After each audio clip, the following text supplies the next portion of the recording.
perancangan daripada setiap ibu bapa berkaitan dengan bagaimana nak menguruskan wang perbelanjaan ataupun wang duit raya anak-anak yang diterima pada musim-musim perayaan ini. Sebab itulah kita bawakan pakar dan juga perunding kewangan Dr. Adam Zubir bersama dengan kita pada pagi ini. Assalamualaikum, selamat raya Doktor. Waalaikumsalam, selamat raya. Selamat raya juga. Kita ucapkan segak berbaju Melayu lagi di Syawal yang ke-7 ini. Doktor, kita melihat tadi Doktor, pandangan daripada kanak-kanaknya lah dan juga ibu bapanya lah. Secara teorinya memang itulah realitinya.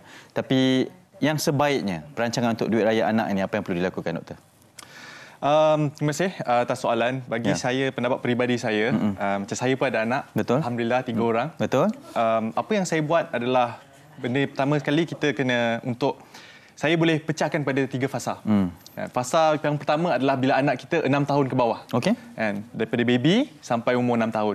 So apa yang saya biasanya buat, saya memang simpan duit tersebut 100% lah. Contohnya kalau raya time tu dapat RM200, RM200 saya terus simpan, tapi saya tak simpan ke dalam bank. Okey. Saya simpan ke tempat yang contohnya pelaburan berisiko rendah. Contoh macam tabung haji. Okey. Ataupun ASB misalnya. So tempat-tempat macam ni kenapa? Sebab dia beranak pinak. Setiap tahun kita akan dapat dividen and duit tu makin lama makin berkembang. Okey. So itu fasa yang pertama. 6 tahun yang ke bawah sebab mereka tak tahu apa fungsi duit itu. Kan? Tapi fasa yang kedua, sekarang ni pun saya ada anak pertama saya dah nak masuk fasa kedua. Saya dah nak masuk umur 7 tahun. 6 tahun yang seterusnya iaitu 7 sampai 12. Mereka nak, bagi saya kita kena latih mereka berbelanja. Sebab kalau tak nanti mereka hanya mengharapkan pada mak ayah saja. So apa yang saya buat, saya bagi mereka kebebasan. Tapi tak menggunakan semua duit tersebut. Mungkin 20 ke 30% sahaja. Bagi mereka, nah duit. So sekarang kita ada RM300. Apa yang saya nak buat?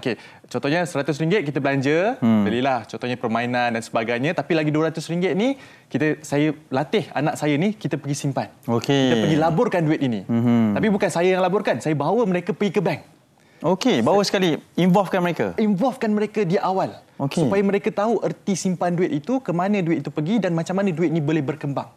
Saya akan tunjukkan kepada mereka, ni duit yang kita dah simpan dulu. Sekarang dah jadi RM500, dah jadi RM600. So benda ni membuat ataupun memberi pendedahan awal kepada anak-anak kita ini. Dan anak-anak kita ni menerapkan minat terhadap pelaburan dan simpanan. Bagi saya itu sangat-sangat penting lah. Kadang-kadang kita mak ayah kita simpan, anak-anak kita tak tahu duit ke mana. Kan. Itu hari macam dapat banyak sampul. Tapi tiba-tiba kenapa tinggal sikit je kan? Faham. So itu apa yang saya buat lah. Fasa yang kedua. Dan fasa yang ketiga, fasa ketiga ni agak mencabar sedikit. 6 tahun yang seterusnya iaitu daripada umur 13 tahun sampai umur 18 tahun. Sekolah menengah lah. Sekolah menengah. So sekolah menengah ni pun benda yang sama sebab kita dah latih mereka simpan daripada umur 7 tahun. Bila kita masuk umur remaja ini, mereka ada kemahuan yang lebih sedikit. Betul. Jadi mungkin peratusan itu lebih sedikit untuk mereka.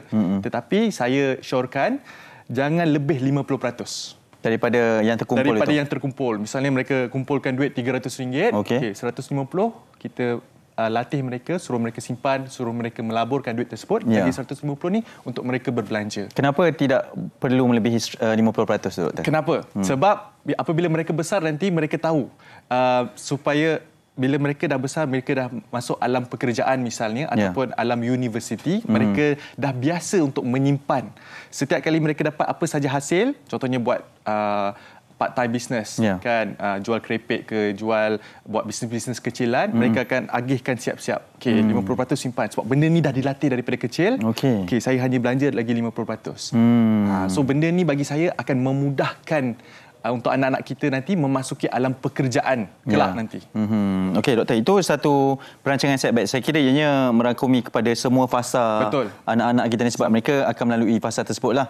Dan kita sebagai ibu bapa pun akan melalui fasa itu. Mungkin kita masih lagi di fasa pertama, nanti dah fasa kedua nak buat macam mana. Sebab kadang-kadang bila dah fasa ketiga ni terutamanya yang mencabar tu, kita akan cakap tak apalah, itu duit kau buat apa yang patut kan, dah besar takkan kita nak ni lagi kan. Tak boleh sebenarnya 50% masih lagi perlu dalam simpanan. Tapi Doktor, kita melihat kepada keadaan sekarang. Secara teorinya itu memang sangat cantik planning apa yang Doktor cakap tu. Tapi realiti sekarang ini dengan anak-anak semakin di era maju, moden, mereka pun ada media sosial, tengok ni boleh beli ni. Ini bajet macam ni, macam ni.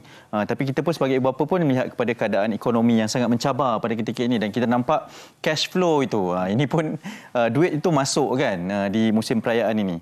pelaburan, simpanan ataupun perlu digunakan dalam masa sekarang ini dengan duit yang diterima itu, macam mana kita ingin membahagikan ataupun menggunakan sebaik-baiknya mengikut keadaan ini, Doktor? Untuk siapa? Untuk anak ke untuk ibu apa? Mungkin untuk keluarga dalam masa yang sama. mungkin satu keluarga kita tanggung sama-sama, kita tak tahu. Bagi saya, sebab saya Alhamdulillah datang daripada keluarga masa saya dulu membesar. Saya dibesarkan dalam keluarga di mana duit raya anak memang untuk anak, bukan untuk kita. Betul. Sebab saya pun tahu juga ada setengah ibu bapa yang duit anak tu duit dia. Betul. Sebab saya nampak benda ni mungkin kita tak nampak daripada segi jangka masa pendeknya, tapi jangka masa panjangnya itu sangat-sangat memberi implikasi kepada anak kita nanti. Sebab kos kehidupan makin lama makin tinggi. Betul. So anak kita yang kecil, contohnya anak saya yang bongsu baru 9 bulan. Alhamdulillah kan, baru saja. Tapi kalau kita tengok anak saya ni bila 20 tahun akan datang, adakah situasi ini sama seperti hari ini? Contohnya nasi lemak sekarang ni pun dah RM5 misalnya ataupun RM10. Mungkin di masa akan datang nasi lemak akan jadi lebih mahal, kan? So, kalau kita tak menabung daripada sekarang ini, implikasinya itu jangka masa panjang nanti, masa depan anak-anak kita nanti, kita tak tahu apa akan jadi kepada mereka. Dari segi kalau mereka nak sambung belajar misalnya, ataupun mereka nak memulakan kehidupan mereka. Mungkin mereka terpaksa berhutang di usia yang muda. Sebab sekarang ni kalau kita tengok statistik sekalipun, banyak orang-orang muda yang jatuh bankrupt di awal usia. Semuda 18 tahun, 19 tahun dan 20 tahun. So, benda ni sangat-sangat bahaya kalau kita tak terapkan nilai untuk simpanan daripada awal dan untuk ataupun kita nak menyediakan masa depan yang lebih cerah untuk anak-anak kita. So saya berpendapat sebegitu rupalah. So dan alhamdulillah benda ni saya sambungkan kepada anak-anak saya. Anak saya 9 bulan tu pun saya dah buka 2 tabung. Bagi saya 2 tabung yang wajib lah, iaitu tabung haji. Sebab sekarang ni kalau kita nak tanya tu jauh lagi. Haji tu 100 tahun jugalah kan. Betul. So tabung haji memang saya buka. Dan yang kedua ASB. Saya tak ada buka bank simpanan untuk anak. Sebab bagi saya tak perlu lagi. So apa yang saya buat, duit-duit itu semua saya terus laburkan, terus letak dekat tabung haji dan juga ASB. Tapi kalau mereka yang memang betul-betul mungkin terdesak ataupun memang memerlukan duit tersebut, bagi saya sekurang-kurangnya letaklah 50% untuk tabung anak. Tetap masih lagi dengan 50%. Masih lagi 50%. Sebab kalau 50% kita boleh agihkan di usia yang muda dan kita buat setiap tahun, duit tersebut akan beranak pinak, akan jadi banyak. Ketika mana kita memerlukan duit tersebut, contohnya nak menghantar anak kita belajar di kemudian hari nanti. Kalau tak boleh 50%, berapa yang perlu? Berapa yang boleh? Tapi yang pasti kena mula. Sebab saya tak nak orang ataupun orang yang menonton tak buat langsung. Contohnya duit anak tu dapat let's say 200-300 terus masuk dalam poket sendiri. Bagi saya benda ni bahaya sebab benda ni akan menjadi satu tabiat. Anak kita itu memang tidak akan ada simpanan di usia tua nanti, umur 18 tahun ataupun 19 tahun. Dan ketika itulah kita barulah nak fikir macam mana nak taja anak kita untuk belajar dan sebagainya dan terpaksa buat hutang. Dan bila kita buat hutang, dan benda ni akan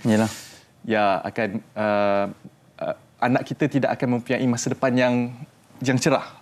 Start dia dah ada hutang. So itu yang maksud saya lah. Implikasinya akan bertambahlah. Implikasinya jangka masa panjang. Sebab tadi kita tengok dekat dalam video yang ditunjukkan tadi, banyak budak-budak kecil, budak-budak 5 tahun, saya nak beli semua, saya nak beli Ferrari. Macam anak saya. Anak saya 6 tahun, 3 tahun sama juga. Nak beli apa, beli dinosaur lah kan. Mereka tak faham lagi erti duit tersebut. Tapi apa yang saya buat, saya bawa anak saya semalam. Memang betul-betul semalam saya pergi kepada bank, saya suruh mereka letak duit tersebut. Dan saya tunjuk kat dia, oh duit dah masuk. Dan dia tengok, oh dia syok lah. Tengok, duit dah ni masuk. simpanan mereka. Mereka dah ada satu figure itu sendiri kan. Dan itu antara cara untuk mendidik lah, menentu buluh biar dari rebongnya. Tapi doktor, kita melihat kepada realiti sekarang. Sekiranya kita faham memang hukumnya haram untuk kita mengambil hak anak-anak ini. Duit raya adalah hak anak-anak. Tapi dalam masa yang sama, ada sahaja caranya, sebabnya akan dilakukan. Oh, ini kita akan ambil ini untuk perbelanjaan sekolah anak-anak. Kita akan ambil ini untuk keperluan barangan anak-anak, ialah yang mana yang memerlukan. Tapi tetap mungkin formulanya masih lagi perlu dikira, berapa yang perlu disimpan. Yang penting perancangan kita, doktor, sebegitu? Saya masih lagi kekal dengan 50%. Sebab kadang-kadang orang dia sebab tu bergantung kepada keperluan. Kalau saya tak tetapkan 50%, orang akan cakap, oh kalau macam tu 10% boleh tak? Kan? Kalau tanya saya, 10% kalau kita, itu yang kita mampu, contohnya lagi 90% memang betul lah, kita bukannya guna untuk pergi berbeli ataupun bershopping, tapi kita beli untuk keperluan anak. Seperti apa yang Hanif dah cakap, memang kalau kita menggunakan duit raya anak ni haram, kan? Tapi bagi saya kita kena juga simpan ataupun kita kena terapkan juga tabiat menyimpan. Kita kena pastikan anak kita tahu yang duit ini kita simpan untuk masa depan nanti, untuk pembelajaran nanti, untuk pergi universiti. Ada seorang adik tadi cakap nak pergi universiti. Memang sangat-sangat hebatlah. Betul. So benda ni kita kena juga terapkan, sebab kalau kita tak terapkan sekarang ini, nanti masa mereka jadi dewasa nanti amat sukar. Sebab seperti apa yang Hanif cakap, melentur buluh biarlah dari rebungnya. Betul. Sebab benda ni apa yang saya nampak sekarang ni sebagai seorang perancang kewangan, penasihat kewangan, kita berjumpa dengan ramai orang di luar sana. Apa yang berlaku adalah mereka tak ada simpanan pun. Umur 30 tahun, dah bekerja 5 tahun misalnya, tetapi tidak ada simpanan langsung. Simpanan tidak ada, pelaburan tidak ada. Mereka hidup orang kata apa? Makan gaji. Kas pagi makan pagi. Yes, betul. Sampai ke sudah. Sampailah mereka berjumpa dengan saya dan saya cakap, tak boleh nak buat macam ni. Kita kena sekurang-kurangnya agihkan 10% untuk simpanan. Tapi benda ni macam bagi mereka satu benda yang sangat-sangat pelik. Sebab mereka tak diajar benda ni di sekolah. Sekolah tidak mengajar ataupun tidak melatih anak-anak kita. Ada silibus untuk mengajar menyimpan, tetapi benda ni kena bermula daripada keluarga lagi. Daripada kita sebagai seorang bapa, seorang ibu, kita kena tunjukkan kepada mereka teladan yang baik supaya mereka boleh membina tabiat ini di awal muda. Dan sekarang ini bermula dari rumah lah. Itu yang perlu dipraktikkan. Itu yang saya buat sekarang untuk anak-anak saya, insya-Allah. Baik, dan kita harap ini juga boleh menjadi amalan yang baik kepada semua yang menonton kami di Malaysia ini pada pagi ini. Doktor, terima kasih banyak dengan satu konsep formula yang sangat baik saya kira tadi, dengan 3 fasa anak-anak itu. Maklumlah doktor sendiri pun merasa sekarang ni fasa pertama nak fasa kedua kan, sehinggalah ke fasa ketiga nanti. Doktor, terima kasih. Mungkin ada ucapan rayanya yang ingin diberikan, silakan kepada yang menonton. Okey, so pertama kali saya nak ucapkan ribuan terima kasih kepada pihak TV3 kerana menjemput saya untuk berkongsi tentang tips duit raya anak. Sebab benda ni memang ramai juga orang yang bertanyakan kepada saya, dan insya-Allah boleh dikongsikan kepada mereka yang menonton ataupun kepada ahli keluarga di luar sana. Dan akhir kata saya nak ucapkan selamat Hari Raya. Maaf zahir batin kalau saya ada tersilap kepada siapa saja di luar sana. Dan itu saja daripada saya. Terima kasih. Terima kasih doktor. Waalaikumsalam. Terima kasih juga Dr. Adam Zubair, Perunding Kewangan bersama yang kita berbicara berkenaan dengan duit raya anak. Itu diharap dapat memberi manfaat kepada semua yang menonton pada pagi ini. Baru Syawal ke-7 masih lagi menerima duit raya itu, tapi dalam masa sama untuk menyimpan, melabur dan membelanjakan dengan sebaik-baiknya.